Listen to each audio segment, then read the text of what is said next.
Welcome to another episode of our critically acclaimed podcast. Funny story, you guys. Sandy and I had clients making an offer on the same house this week. One of us won and one of us lost. Yay for me.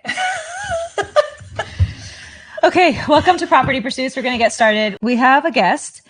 Thanks for coming, Grace. Yay. Hi, thank you guys for having me. How did you guys connect for this to all come about? Jackson connected us.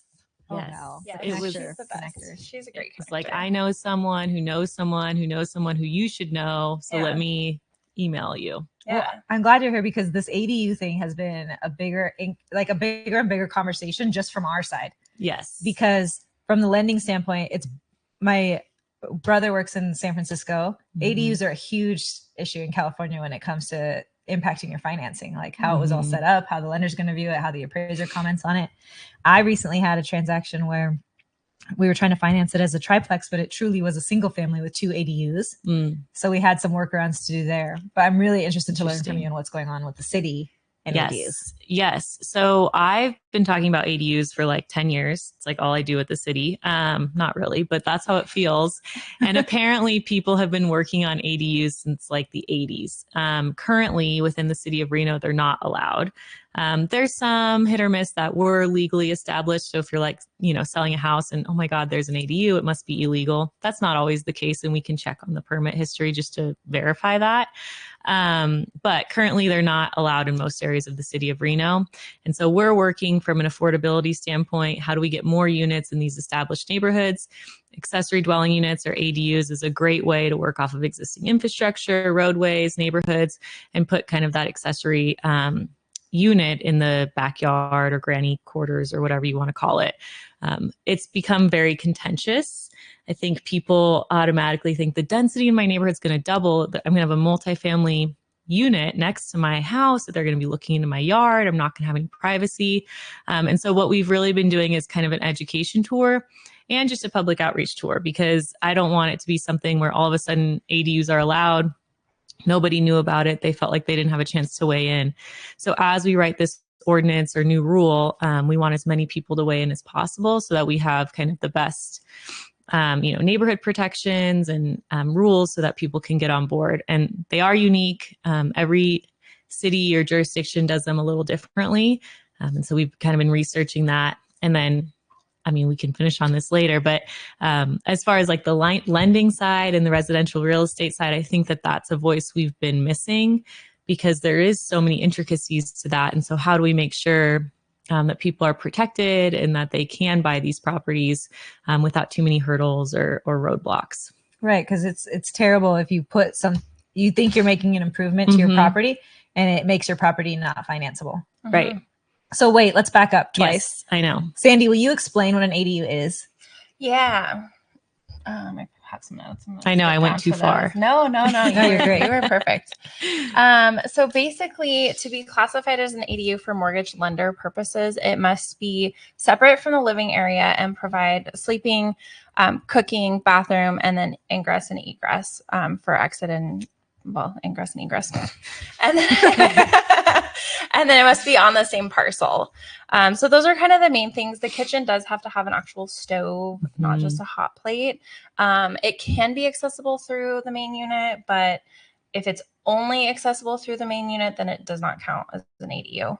I think those are kind of the gist, but it could be an area over a garage. It could be in a basement. It could be a small addition. It could also be a manufactured home on the property. And something to touch on there. So currently we allow for guest quarters or guest homes, but those cannot have a full kitchen. So they're usually like a bedroom, bathroom, and maybe some sort of kitchenette. So to your point, once you add that stove, it becomes something you can rent out, something that, you can live in as an independent unit more so. And so those are considered that ADU. Okay. Yeah, that makes sense. The stove is the key. And your role with the city is? Yes. I guess I can introduce myself a little better. So my name's Grace Mackedon. I'm a senior management analyst. And so I'm in what we call planning, which is development services. And so building permits, new planning cases, development projects, they come to our department. And then affordable housing has been a big goal of our city council and the city as a whole. And so that's what we're working on, different tools that we can use to encourage affordable housing or be proponents of affordable housing. And that's where I came to ADUs. What was your background before? I was in real estate, actually. I was in real estate in college, and I worked as a transaction coordinator. And then I worked for, a real estate attorney in college as well. And then I thought, gosh, if I want to have a family, I need insurance. And then maybe some sort of predictable schedule. Yeah, no, I was terrified. I'm like, what if I never sell another house and I don't have any money and I don't have insurance? So I found this job within development. I'm like, oh, that seems like a nice transition. Yeah, that makes sense. Yeah. And so it's been great. I had to take my son to the eye doctor yesterday, and I went into the lobby, the waiting room, and Hillary was there. Mm-hmm. And I don't say anything. I was quiet because I know my kids, they're animals. So once they came out and they called Hillary back, I was like, that was the mayor. And they were like, why didn't you tell us? We wanted to talk to her. I'm like, that is why I didn't tell you, because I know you two and you would have bombarded her. Totally. She would have loved it, actually. She probably would have. She's great. And she loves, meeting people and stuff. So she probably would have loved that. Next time you see her, introduce your kids. Well, one time we were about 7 drinks too far and we saw her and sent champagne to her table. But that's a story for another time. Okay, so with the ADUs and the stove being like this differentiating factor, well, actually where I want to go next is affordable housing, because this is a thing that Reno wants and doesn't want. We've talked about it on the podcast before where, Reno's growing really fast and affordability I've been in mortgage lending 12 years. Affordability really was almost 100% for the majority of my career, based on a metric of if you earn the median income, you could afford the mortgage payment on the median priced home. Not everybody had that because not everybody had a down payment, but that's how we were qualifying it as affordable Measuring or not. it. And that's sharply fallen. What is it now? Yes. Like 60%? Somewhere around there, 60 to 80%, I think. Yeah. Closer to 60. So many things here. Because there's different, we're in the legislative session right now. And so there's different bills being proposed to actually increase that affordability so that if you're actually at 150% AMI, that you could qualify for affordable housing, which I think is a huge indicator that we have a problem. If you're making 150% of the AMI and you still can't afford a market rate house. But separate from that, it's one of those things that sounds really nice to say, I'm a proponent of affordable housing, except, whoa, I don't really want it here. Well, no, not there either. Oh gosh, that's too close to this.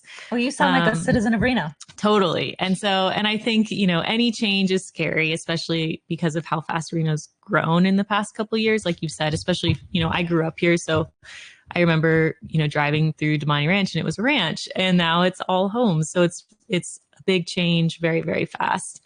But that's why I think ADUs are such a good tool, because you might not notice them in your neighborhood. Truly, when you go, Sparks and the county both allow ADUs, and you drive through some of those neighborhoods and you wouldn't know that there's an ADU in the backyard. And oftentimes they're not rented out. Usually what we've seen is they're used for aging in place. So if you have a mom or a dad that's getting a little too old and they, need help taking care of themselves, it's still cheaper than assisted living. And so even though it's expensive to build these things, it does pencil for someone who would either have to put their parent in assisted living or build an ADU. Or if you have a kid going to college, it's more affordable than buying, a whole new house up by the university. That's crazy right now. So it does still pencil for some people to kind of do that. And it's a little less shocking than like an affordable housing apartment complex going up in your backyard.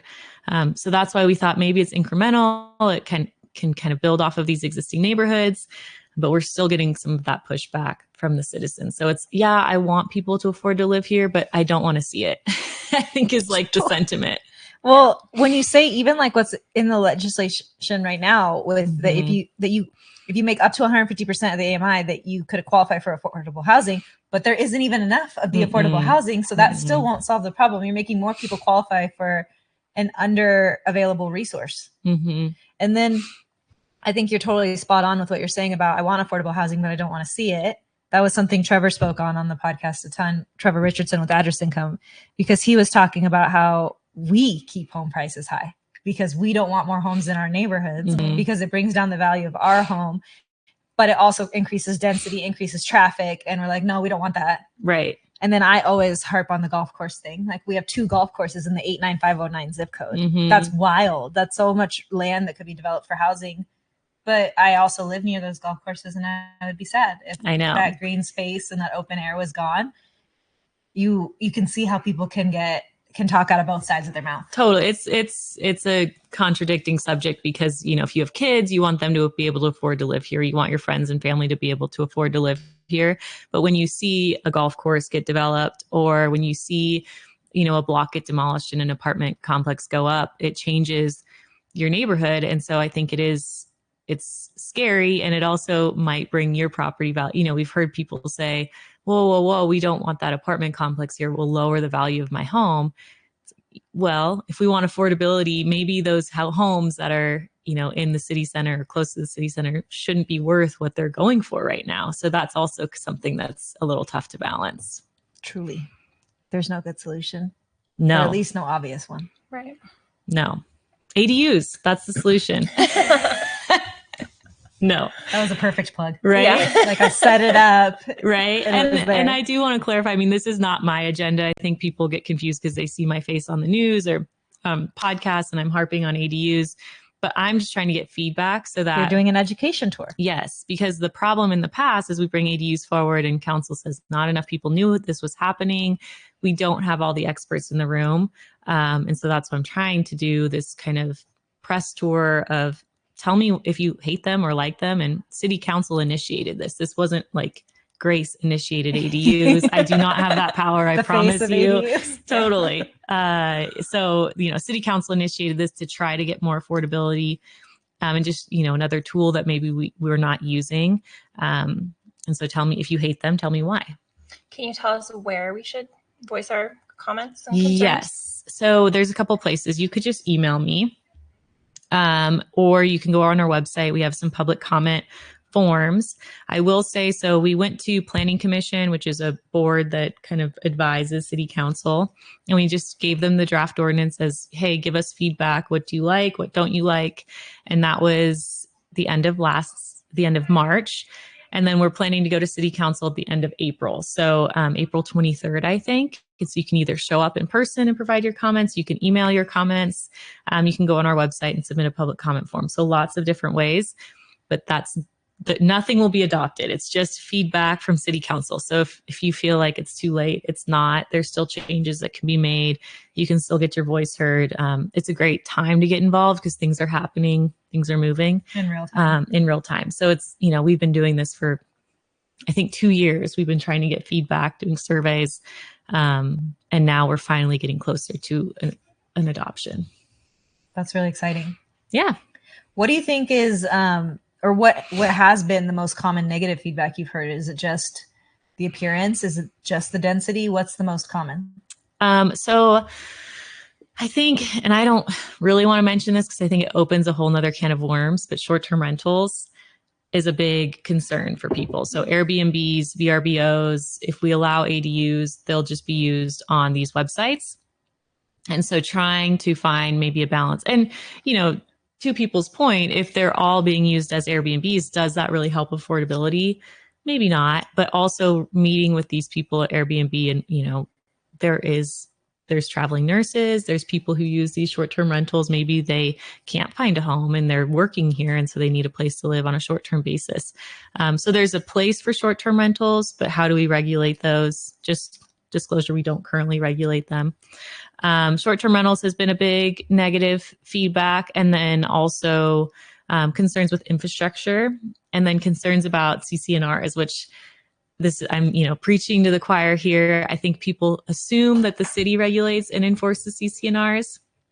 Obviously, those are private restrictions. So trying to educate people, hey, when you buy a house, you need to be aware of your CCNRs. And if they restrict ADUs, you still can't build an ADU and your neighbor could sue you, but we will not enforce that. So just kind of educating people on how that works. So if you don't know what a CCNR is, this is when you live within a homeowners association. Every homeowners association has their rules and regulations. Mm-hmm. And those would be listed in the CCNRs, which when you go into contract to buy a home in an HOA, you get a copy of these. How closely you choose to read them is up to you, but it is worthwhile to check them out because it will impact not just what day you have to pull your trash cans off the street, but things like this that are pretty big.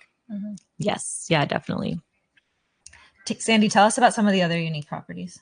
Yeah, so there are several different types of different properties. So the ones that are you most likely are going to hear about are manufactured homes, condos, townhomes, multifamily. Did a little research into co-ops, and then vacant land. So these are all kind of treated differently, and so some of them need different financing strategies depending on the property type, and then also the usage. So an ADU, we just kind of talked about the thing with ADUs and it's great, and people want to buy properties with ADUs, but the problem can be finding comps or other homes in the area that have sold recently that also have ADUs. So this is a common thing with any sort of unique property where people will call us and they'll say, is this financeable? And there's so many intricacies to if it is or not. But the number one thing I bring up is an appraiser going to be able to find similar properties to use as comps? Because most of the time, if you're getting a loan, you're going to need an appraisal. And the appraiser is going to need to find viable comps. Yeah. And so just so you guys know, that just means closed sales in the recent past. And so they look at those, evaluate the property for square footage, condition, those kinds of things, and then make adjustments. And that's how they come up with their current value for the property that you're buying. So yeah, with unique properties, it comes up. We had a client looking into a dome home a couple of years ago, and they ended up not going. Was that Kayla's listing? Yeah. Was she the listing agent or the buyer's agent or both? I feel like Kayla Dalton had this like dome property out in Verdi, maybe? I think it was her. Yeah. Yeah, it was a really cool property. Totally Pioneer Center status. Like it was really cool. But unless you're seeing similar things in the area, it's a little hard for an appraiser to comp. So that's just one consideration, basically. Manufactured homes, there's a distinction now for if it's real property or not. So if it's been converted to real property, that means it's installed on a permanent foundation. And then it goes through a conversion process through the title company. And lenders want that because it means your manufactured home isn't going to move away. So we don't do mobile homes. Exactly. That's a different financing product. Exactly. So that's one. And then they do have to be, built after June 15th, 1976. So there's that. To be precise. Who's counting? Sandy is always. Yes. We can talk about condos versus townhomes. That is also an interesting one too. Condos are townhomes are typically more vertical. And then they're not looked at as closely in terms of lending standards with HOA docs and insurance and stuff like that. That's been coming up a lot more with condos in terms of what are the insurance premiums looking like and how have they been getting out of control? And so then that might put you into a different set of financing where you have to look at non-traditional products to do that, just depending on. But basically the moral of the story is there's pretty much going to be a way to do it. We just have to figure out how. Co-ops are interesting. Co-ops are like condo units, but also like WinCo in that it's resident owned. So all the residents have ownership in this building and make all the decisions on how it's run and everything like that. So there are some financing strategies for that. It also has to be common for the area, which it's not really in this area. So, but New York City, it is. Oh, is that more popular there? I feel like you can buy into co-ops more often. Sounds right. Yeah, it would be interesting. I don't know if I'd do it. But it'd be interesting. Yeah, because it's it's similar to the HOA, but worse, I would say. Because it's somebody else telling you what to do with your property. Yeah. But you have a vote because you're a part owner. True. So that's better, actually. Yeah. It's more of a democracy, a co-op? Yes. Okay. Yeah, that's the point. But then I don't know. They're not really popular here, so I don't know. And then vacant land. So yeah, then we talk about architecturally different, tiny homes, log homes, container homes, post and pier. Again, we're kind of just looking for, is there a comp? What types of investors or loan products will work for that? Pretty much so. If there's a will, there's a way. So you'd think that this comes up rarely in our area, But the problem is once you've established yourself as a lender who can do weird things, you will get more calls for this because people know that we can get stuff done. And so Sandy and I'll get a call on something weird at least once a week, like some strange property that nobody else can finance. We get so many requests for container homes, and Interesting. And as far as, and you know, I might be talking out of my expertise, but as far as our building code goes, that's what we do here all day. No, we love it. Keep going. So I'm making stuff up. We don't do that. Usually. It's hard because people will just get these containers and they don't realize that, like, you know, manufactured homes have to be approved by the state. And there's a manufactured housing division. There's so many, you know, obviously you guys know all this. They're so fun to talk to, the manufactured housing division. Yeah, they're really stuff fun moves to get like this. a hold of. They have really long-standing people, but it's a pain because people think that we can just, these containers that have carried like oil and grease and like hazardous materials across the country can now be used as homes. And we're like, no, that's not how it works. You can't just like cut a window into this container and live in it now. So we get that would 100% not be financeable. The things you learn though in like the housing industry, I know, because I would never learn so many of the things I've learned from like the obvious stuff about like taxes, but then to less obvious things like hazardous waste, because I had that come up all alone where there was like disposal of hazardous waste on the property. And then we're calling the like EPA to get guidance on like what has to happen. Where can this, it has to get off the land, but like how, and what's like the, and who, and how do we do this? So the things we have to learn to like figure out to make housing work. Everything's a puzzle. It is. So it feels. It's so fun. Yes. Okay, perfect. Would you like your mouse? Kind of, yeah. Actually, thanks.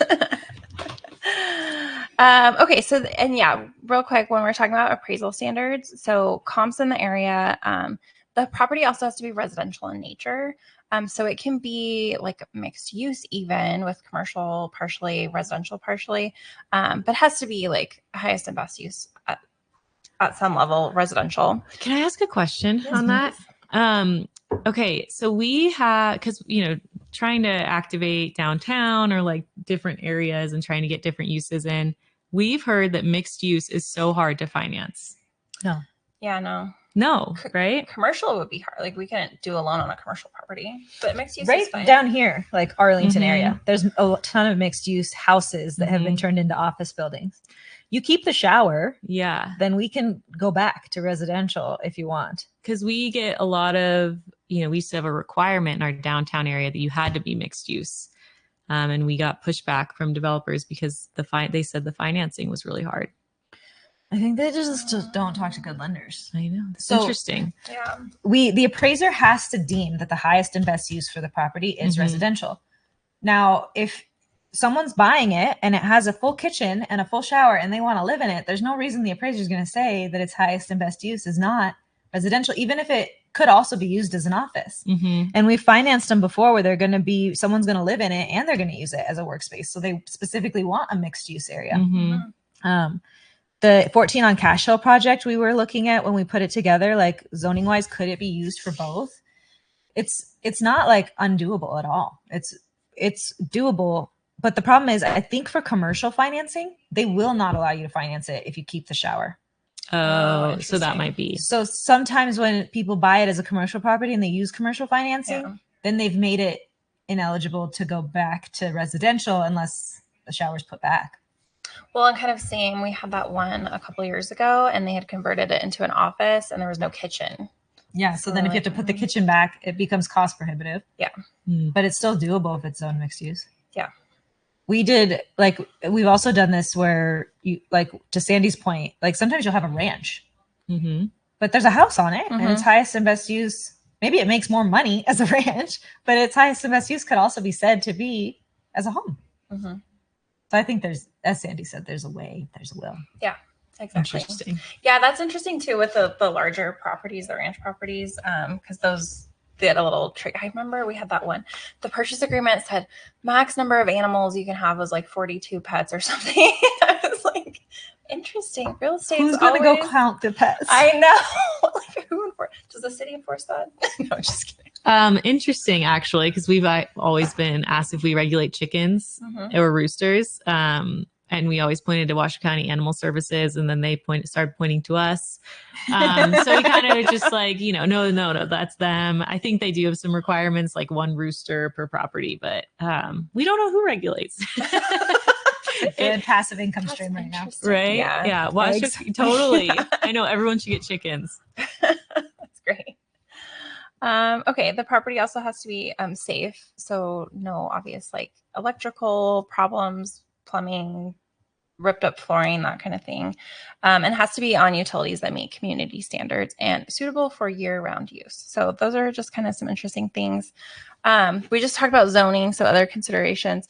Time to occupy. So then it gets into, is this going to be a home you live in, a home you use as an investment property, or something you use as a second home? And then we can get into specifics on that. But if it's a primary, you have to move in within 60 days. So time to occupy, current condition of the property, comps. And then if you're having a really hard time coming up with conventional financing strategies, you could look at, private money lenders as well. So we have that in-house too. So lots of different ways that you can finance lots of different properties. Yay. Yeah. Oh, so insurance pre-approvals.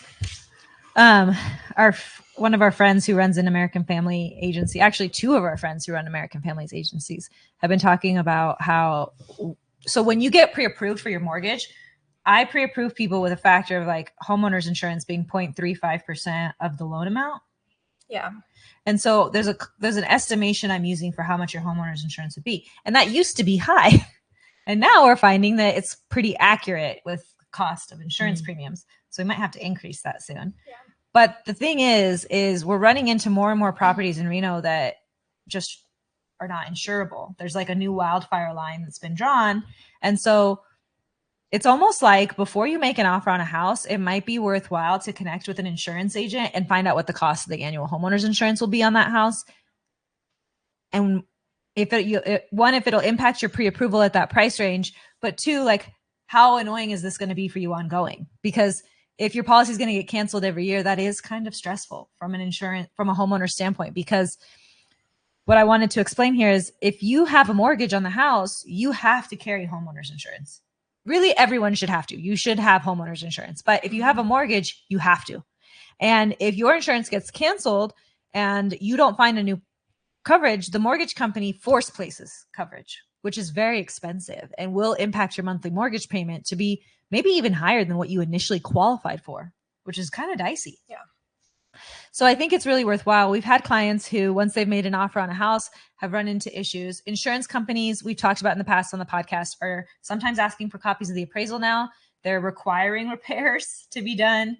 There was a house in Lake Ridge Shores where to be insured, the seller was going to have to do significant landscaping and removing trees that were touching the house, tree trimming. I ran into that with some clients who bought last summer as well, where it had to be put into the deal that it wasn't the lender requiring things, it was the insurance. Otherwise, the property was uninsurable. Or roof replacements or upgrades. With older investment properties and multifamily, we're seeing issues with pipes come up where the piping has to, not like in South Reno, there's a bunch of homes that were built with Kitech plumbing, which is a big thing. No one's going to buy that unless it's replaced. Sorry if you have that in your house. But we're seeing all kinds of stuff now where insurance is more involved in the process than they have been in the past because, as everyone knows, insurance companies have been hit really hard with the recent fires.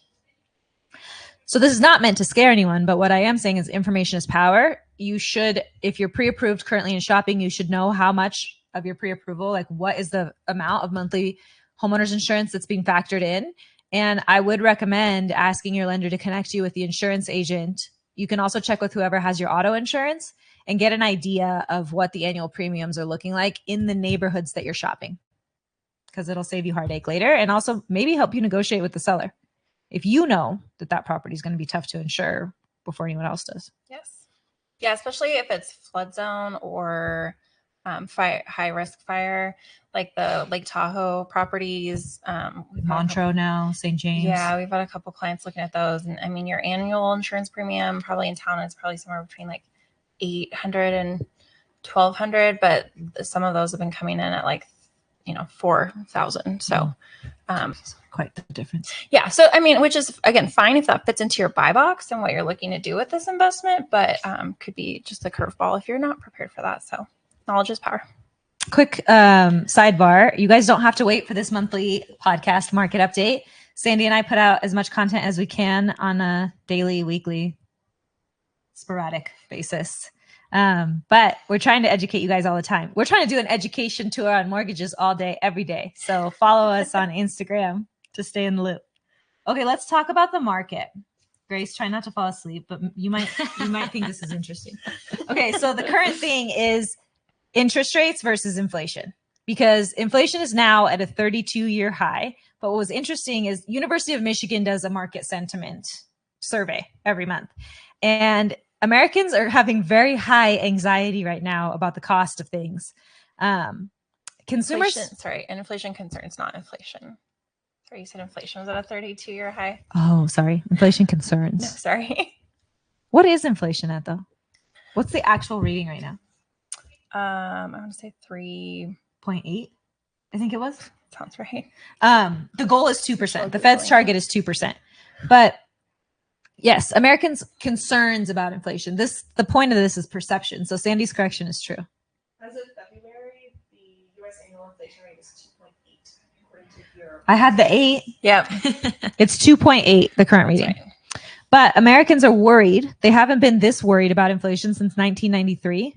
And this University of Michigan survey that I was talking about said that consumer sentiment declined to 57% from 64.7% in the February reading. Basically, the American shopper is expecting inflation to go from 2.8% to 4% over the next 5 to 10 years, which is not the direction we're going or aiming for. It's not the goal of the Fed. And it's a problem because if the Fed's target is 2%, but Americans feel inflation is going to go to 4%, that changes their behaviors. It could help with bringing inflation down because a lot of this has been the Fed has the lever to pull with the short-term Fed funds rate, but Americans haven't stopped spending regardless of how high we make borrowing costs. I have this on my blog that goes out on Fridays. So if you're interested, I talked about how consumer spending and what Trump is doing with the economy might actually be like, he might be doing it on purpose to shock the economy and get people to stay home and stop spending money. That's not the topic for right now. We're not going to get into that.